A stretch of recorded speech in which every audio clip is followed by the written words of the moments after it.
Sheryl Muriente is dropped in. I'm so glad to see you, Sheryl. Thank you for coming. Would you introduce yourself for a minute? Sure. Yeah, sorry. Can you guys hear me? Yeah.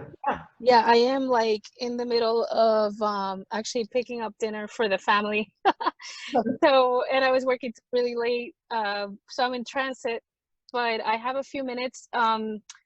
In general, yeah, I don't want to get in too deep into my history, but in general terms, I started doing something called urban acupuncture back in 2001. That's when I was first like introduced to this idea, which is a kind of placemaking style of working.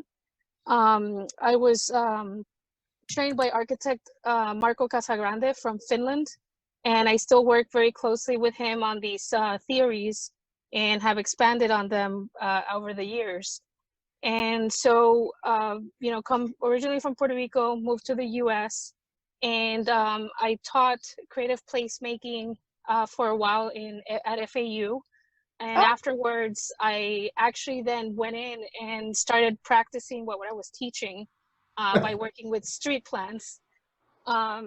So after doing some tactical urbanism and things like that, one of my biggest clients was downtown West Palm Beach and the city of West Palm Beach, where I live.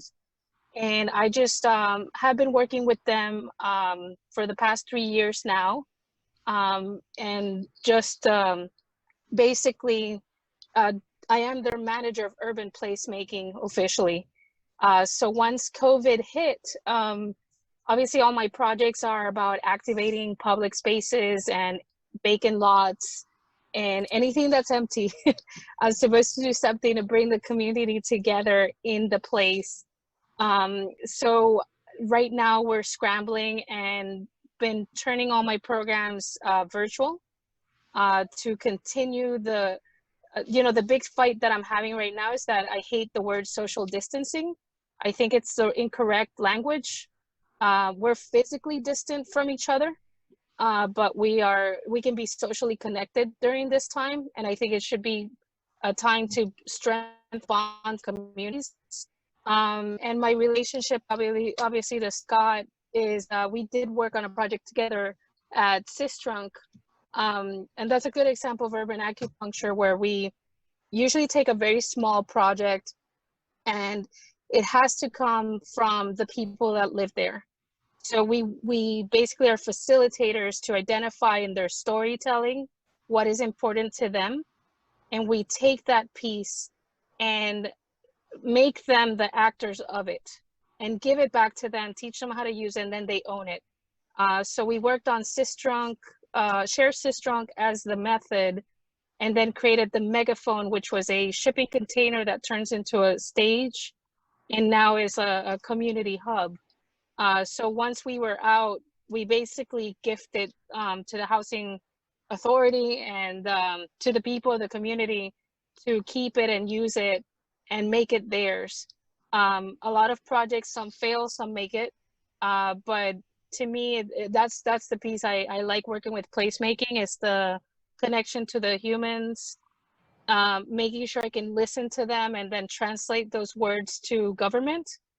I can read code. I have a master's in urban planning and a bachelor's in architecture. So I read code and I try to also rewrite code for cities in some of my projects. So some of the things here now that were crucial that are halted and I don't know what's going to happen is we're doing like short-term development code where we want to be able to really make pop-ups longer than a week or a month, but not get them scrutinized through the building department processes. And so who knows where that goes now because of everything that's happening. There might be a demand or it might just kill it.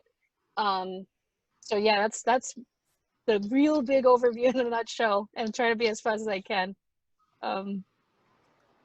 Thank you. So cool. Thank you guys. Awesome.